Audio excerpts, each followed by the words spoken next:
السلام علیکم ورحمۃ اللہ وبرکاتہ نحمدہ ونصلی علی رسولہ الکریم اما بعد۔ سمرقند سے طویل سفر طے کر کے آنے والا قاصد سلطنت اسلامیہ کے حکمران سے ملنا چاہتا تھا۔ اس کے پاس ایک خط تھا جس میں غیر مسلم پادری نے مسلمان سپہ سالار قتیبہ بن مسلم کی شکایت کی تھی۔ پادری نے لکھا، ہم نے سنا تھا کہ مسلمان جنگ اور حملے سے پہلے قبول اسلام کی دعوت دیتے ہیں۔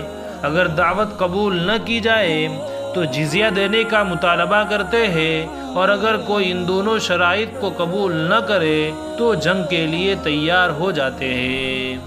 مگر ہمارے ساتھ ایسا نہیں کیا گیا اور اچانک حملہ کر کے ہمیں مفتوح کر لیا گیا ہے۔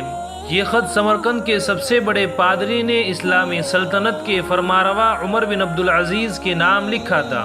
دمشق کے لوگوں سے شہنشاہ وقت کی قیام گاہ کا مفہوم کرتے تھے۔ وہ قاصد ایک ایسے گھر جا پہنچا کہ جو انتہائی معمولی اور خستہ حالت میں تھا۔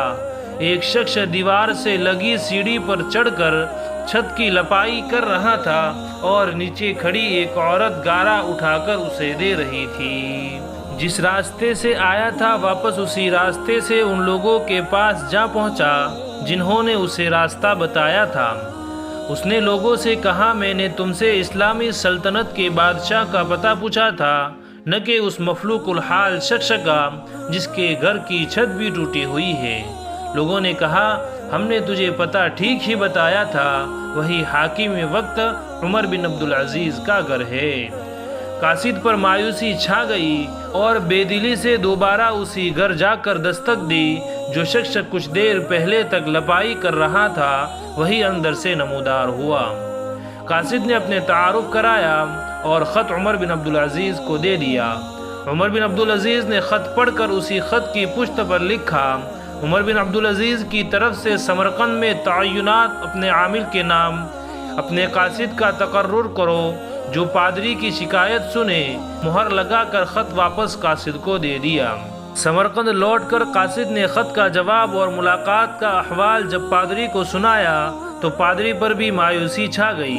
اس نے سوچا، کیا یہ وہ خط ہے جو مسلمانوں کے اس عظیم لشکر کو ہمارے شہر سے نکالے گا؟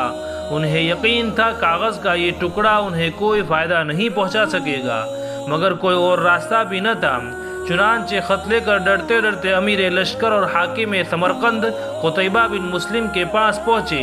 قتیبہ نے خط پڑھتے ہی فوراً ایک قاضی کا تعین کر دیا جو اس کے اپنے خلاف سمرقندیوں کی شکایت سن سکے۔ قاضی نے پادری سے پوچھا، کیا دعویٰ ہے تمہارا؟ پادری نے کہا، قتیبہ نے بغیر کسی پیشگی اطلاع کے ہم پر حملہ کیا، نہ تو اس نے ہمیں اسلام قبول کرنے کی دعوت دی تھی اور نہ ہی ہمیں کسی سوچ و بچار کا موقع دیا تھا۔ قاضی نے قتیبہ کو دیکھ کر پوچھا، کیا کہتے ہو تم اس دعویٰ کے جواب میں؟ قتیبہ نے کہا، قاضی صاحب، سمرقند ایک عظیم ملک تھا، اس کے قرب و جوار کے کمتر ملکوں نے نہ تو ہماری کسی دعوت کو مان کر اسلام قبول کیا تھا اور نہ ہی جزیہ دینے پر تیار ہوئے تھے، بلکہ ہمارے مقابلے میں جنگ کو ترجیح دی تھی۔ سمرقند کی زمینیں تو اور بھی سرسبز و شاداب اور زوراور تھی۔ ہمیں پورا یقین تھا کہ یہ لوگ بھی لڑنے کو ہی ترجیح دیں گے۔ ہم نے موقع سے فائدہ اٹھایا اور سمرقند پر قبضہ کر لیا۔ قاضی نے قتیبہ کی بات کو نظر انداز کرتے ہوئے دوبارہ پوچھا، قتیبہ میری بات کا جواب دو، تم نے ان لوگوں کو اسلام قبول کرنے کی دعوت، جزیہ یا پھر جنگ کی خبر دی تھی یا نہیں؟ قتیبہ نے کہا، نہیں قاضی صاحب، میں نے جس طرح پہلے ہی عرض کر دیا ہے کہ ہم نے موقع سے فائدہ اٹھایا تھا۔ قتیبہ نے کہا، نہیں قاضی صاحب، میں نے جس طرح پہلے ہی عرض کر دیا ہے کہ ہم نے موقع سے فائدہ اٹھایا تھا۔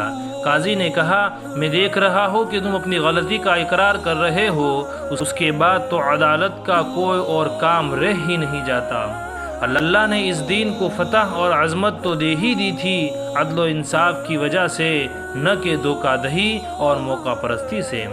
میری عدالت یہ فیصلہ سناتی ہے کہ تمام مسلمان فوجی اور ان کے عہدیداران بمعا اپنے بیوی بچوں کے اپنے ہر قسم کی املاک اور مال غنیمت چھوڑ کر سمرقند کی حدود سے باہر نکل جائے اور سمرقند میں کوئی مسلمان باقی نہ رہنے پائے۔